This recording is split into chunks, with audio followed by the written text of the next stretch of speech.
What's up everyone, welcome to Ola Testing. Today I'm trying out the Schecter John Browne TAO-6 string guitar. John Browne, the absolute insanely incredible rhythm guitar player and lead player of The Monuments, have finally released a signature guitar with Schecter. It has a body of swamp ash, top is a flame maple. It has a 5-piece Wenge Padauk neck with an ebony fingerboard, 24X jumbo stainless steel frets. It has a Graphtec nut, Hipshot grip lock machine heads. You have a Hipshot USA bridge. The pickups are Schecter USA. They're called the Colossus in the bridge and then a Chaos Breaker in the neck. Chaos, man! You have a 3-way switch right there and also a push-pull volume right there.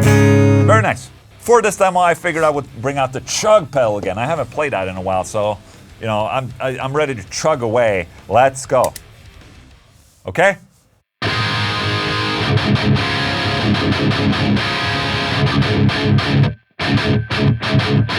Ooh, that's very djenty, man.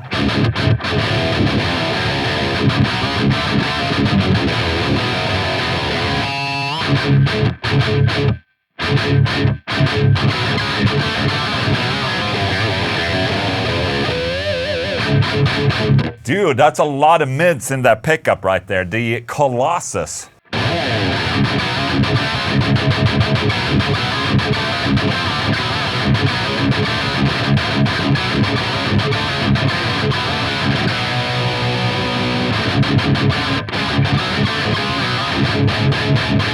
Dude, that's so djenty. This Colossus pickup is extremely mid-heavy. You can hear it. It has that real snarl, you know, like click, click, click.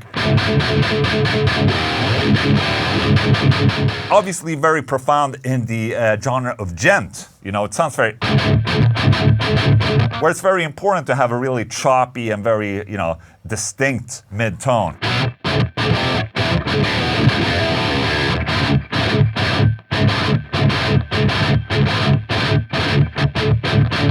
Shit. I would say the thickness of the neck is pretty standard, like U thin, I would say.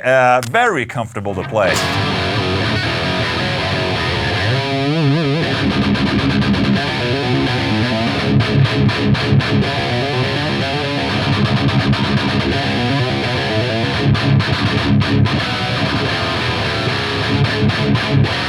Damn, son. Okay, neck pickup.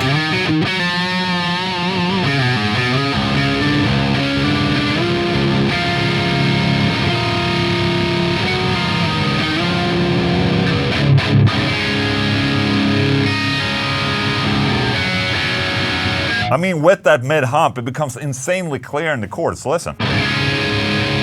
This is in the, what was it called? The Chaos Breaker neck pickup. But it's the same with the Colossus pickup. It's extremely clean sounding, even with this amount of distortion on it, you know?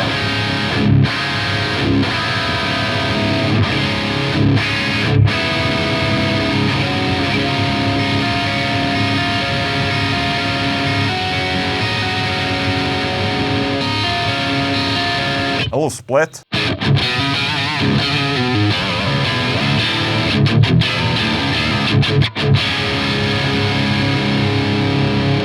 Middle pickup.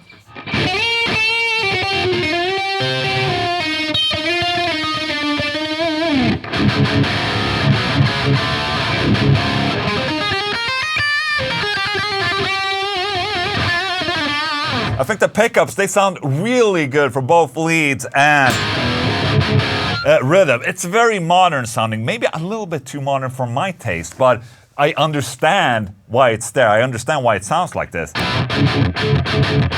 It gives a really choppy attack. It's very exact and it doesn't, you know, leave any room for mistakes. So it's definitely gonna, you know, if you make a mistake, you're gonna hear it, okay? So very unforgiving pickup.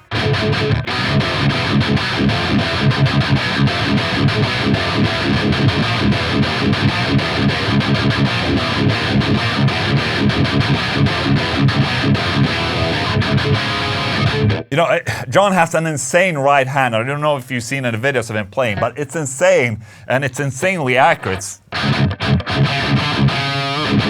I have nothing on John in that case. I actually think he has a class for this where you can go and study his ways of right hand picking.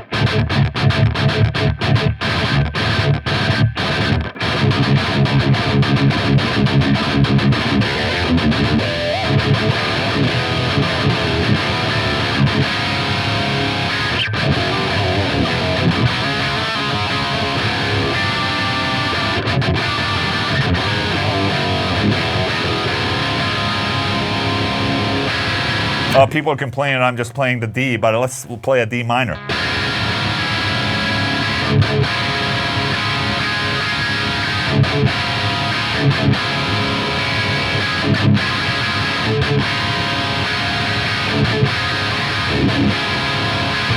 So there you go, that's a John Browne TAO-6 right there. Dude, this is a very nice playing guitar, I must say. You know, I've had a weird relationship with Schecter throughout the years where, you know, 20 years back I had a 7-string Schecter, and I tried another Schecter as well, and you know, the necks were just baseball bats. And that has just stuck with me, that old, you know, feeling that, oh, you know, Schecter always had, you know, the baseball bat necks, and they were a little clunky and, you know, thick bodies, and that just stuck with me for a while until I tried the Keith Merrow guitar. I think this is the Keith Merrow shape. I might be wrong about this. It's the Keith Merrow headstock, by the way. I've definitely changed my mind in terms of Schecter guitars now that, you know, they are shredders guitars right now, because back then I was like, okay, this is the 7-string for, you know, the heavy player, like the really big guy with big hands and shit, and it wasn't really for me. But now they're just making really sick guitars, you know, and I can't fault them at that. I feel one thing now when I'm sitting with it like this, that as I'm sitting, it wants to fall over a little bit on the neck side like this when I sit, so I have to hold it up slight bit. But in terms of the balance when you're using a strap, as you can see, it's not a problem at all. So if you play live, it's not going to be a problem. That just comes with the woods of the neck and, you know, how thin the body is, and, you know, Swamp Ash being a little bit more lightweight than Alder, for instance. It's a great playing, beautiful guitar. One thing, the price for me in Germany for this guitar is 2,219 euros. It's quite a lot for a guitar built in South Korea. However, I think that's just the way the world has gone right now. You know, everything just costs more. From parts to shipping to building, everything is more expensive now. And it just came a little bit as a shock. If you go back like 5 or 6 years, this would probably have been like a 1,600 euro guitar or something like that. And now it's 2,200 euros. I did see though, okay, with that said, I did see on Sweetwater in the US, it is $15.99, so that makes a lot more sense. Why are us European getting screwed, man? But yeah, man, it's a very nice guitar, plays really well. Congratulations to John Browne of Monuments. This is an insane guitar. I like it very much. Thank you so much. If you enjoyed this video, maybe consider subscribing to my channel, Ola Englund YouTube channel. Let me know what you think about this guitar in the comments. Leave a thumbs up and I'll see you next time. Okay, thank you so much. Goodbye.